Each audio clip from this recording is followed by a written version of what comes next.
যে ব্যক্তি ধৈর্য ধারণ করতে পারবে সে কখনো সফলতা থেকে বঞ্চিত হবে না। হয়তো বা সফল হওয়ার জন্য তার একটু বেশি সময় লাগতে পারে। আসসালামু আলাইকুম, কেমন আছো সবাই? আশা করি সবাই ভালো আছো। আলহামদুলিল্লাহ, আমিও আল্লাহর রহমতে ভালো আছি। তো এই ভিডিওটা হচ্ছে শুক্রবারের। মহারানী তো এমনিতেই লেট লতে বা শুক্রবারের দিন না আরো লেট করে উঠে। আসলে আমি কিছু কাজ না রাতে গুছিয়ে রেখেছিলাম, ভাবছিলাম যে সমস্যা হবে না। সকালে উঠে দেখি যে এই যে আবার বাজার এনেছে, তো সেগুলো আমি কিন্তু সব গুছিয়ে রেখেছি। এখান থেকে না কিছুই কিন্তু আমি রান্না করিনি। তো রান্না না করলে কি হয়েছে, সবগুলো তো গুছিয়ে রাখতে হবে, তাই না?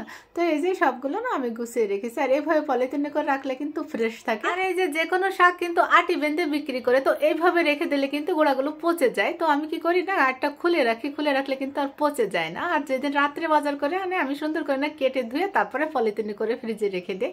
ওভাবে রাখলে কিন্তু আর পচে যায় না।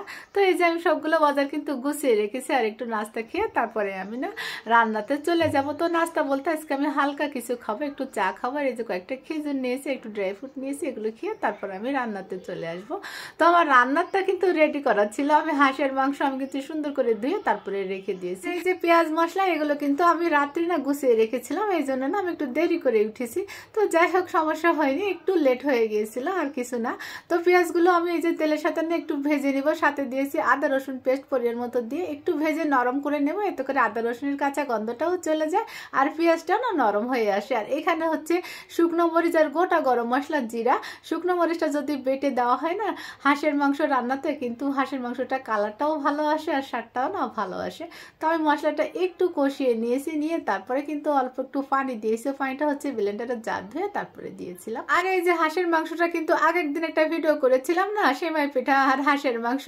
তো ওই হাঁসটা কিন্তু অনেক বড় হাঁস ছিল। তো আমি অর্ধেকটা সেদিন রান্না করেছিলাম আর বাকি অর্ধেকটা যে আজকে রান্না করতেছি। তো আমি এখানে কয়েকটা টমেটো কেটে দিয়েছি, আর বাকি ওর যে মশলাগুলো ছিল সেগুলো কিন্তু দিয়েছিলাম, ওগুলো তো বলতে ভুলে গিয়েছি। আর আমি যে 10 মিনিট না ঢাকনা দিয়ে রেখেছিলাম, দেখো 10 মিনিট পরে না অনেকখানি কিন্তু পানি বের হয়েছে। আর এই পানিটা কিন্তু আমি কষাতে কষাতে না একদম কমিয়ে আনবো। তো আমি অনেকক্ষণ ধরে কিন্তু এটা কষিয়ে নিয়েছি। আর এই পর্যায়ে দিয়ে দিয়েছি আলু আর কয়েকটা না গোটা রসুন। আজকে না চুই ঝাল নাই আমার ঘরে, তোমার চুই ঝাল গাছ আছে কিন্তু নিচে, তা আসলে নিচে যাওয়া হয়নি, এই জন্য না চুই ঝাল আনা হয়নি। তো যাই হোক, আমি মাংসটা কিন্তু আরো একটু সময় নিয়ে না কষিয়ে নিব। আর এখন আমি ডালের বড়াটা করে নিব। ডাল ভিজেছিলাম, তোমরা তো দেখেছো। তো ডালের বড়াটা আমি করে নিচ্ছি। এখানে আমি যে পেঁয়াজ কুলি ছিল না, ওখান থেকে কয়েকটা পেঁয়াজ কুলি কেটে দিয়েছি, আর বাকি মশলাগুলো দিয়েছি, আর একটু চালের গুঁড়া দিয়েছি। চালের গুঁড়া দিলে কি হয় যেন একটু মুচমুচি হয়, অনেকক্ষণ পর্যন্ত না ওটা ক্রিস্পি থাকে। আর এই হাঁসের মাংসটা কিন্তু আমি অনেকক্ষণ সময় নিয়ে না কষিয়ে নিয়েছি, প্রায় 40 থেকে 45 মিনিট সময় নিয়ে না হাঁসের মাংসটা আমি কষিয়েছিলাম। আর এই পর্যায়ে দিয়ে দিয়েছি এখানে পরিমাণ মতো গরম পানি। আর হাঁসের মাংস একটু সময় নিয়ে কষিয়ে রান্না করলে কিন্তু স্বাদটা বেশ ভালো আসে। আর আমাদের এই হাঁসটা অনেক বড় ছিল, তো এটা কিন্তু খেতে অনেক বেশি মজার হয়েছিল, আলহামদুলিল্লাহ। আর ওই যে বড়াগুলো দেখো আমার ভাজা হয়ে গিয়েছে, দেখো এই যে। আর এখন আমি একটু পিঠা বানিয়ে নিব ভাবছি। হাঁসের মাংস রান্না করছি যখন, কয়েকটা খোলা যা পিঠা বানায় হাঁসের মাংস দিয়ে, কিন্তু এটা খেতে বেশ মজাই লাগে।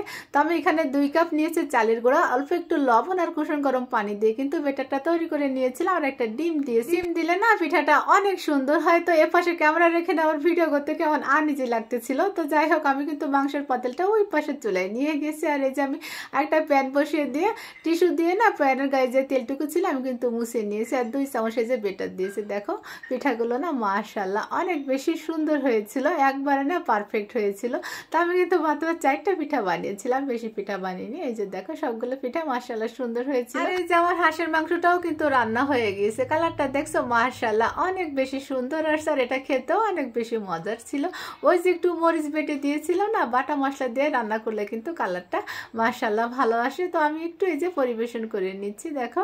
তো আজ এই পর্যন্ত, সবাই ভালো থেকো, সকলের জন্য আমার দোয়া থাকবে, আর আমাকে একটু তোমাদের দোয়াতে রেখো। আসসালামু আলাইকুম।